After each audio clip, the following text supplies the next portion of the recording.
Hey everybody, and I want to talk to you today about the journey of life. And in this journey, there is a tension that every honest soul recognizes. And that's the space between who we want to be and who we sometimes are.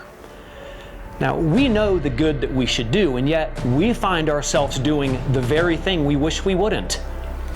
Paul put words to this struggle long before any of us did in Romans 7:19. For I do not do the good I want to do, but the evil I do not want to do, this I keep on doing. This conflict isn't rare.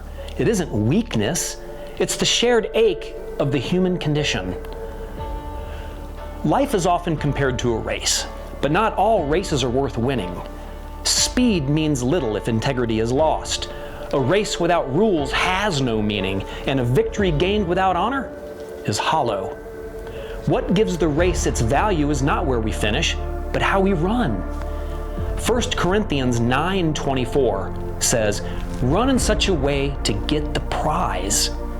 We're called to run with integrity, with intention, with discipline, with faithfulness, choosing the narrow way, step by step, especially when no one is watching. Yet temptation is always near, quiet, patient, like a shadow at the door, like an eye at the keyhole. The enemy doesn't kick the door in, he waits. He whispers. He watches for the moment we reach for that handle. We may already have our fingerprints on the doorknob, but the choice to turn it, it's always ours. This race isn't about perfection. It's about decision. Not about ever or never failing, but about choosing again and again to stand. And when we belong to Christ, we are no longer running alone.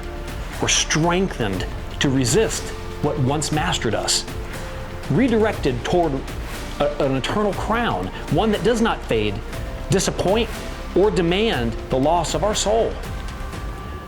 Paul captures this cry of the human heart in Romans 7:24 and 25. It's where he says, "What a wretched man I am! Who will rescue me from this body of death? Thanks be to God who delivers me through Jesus Christ our Lord."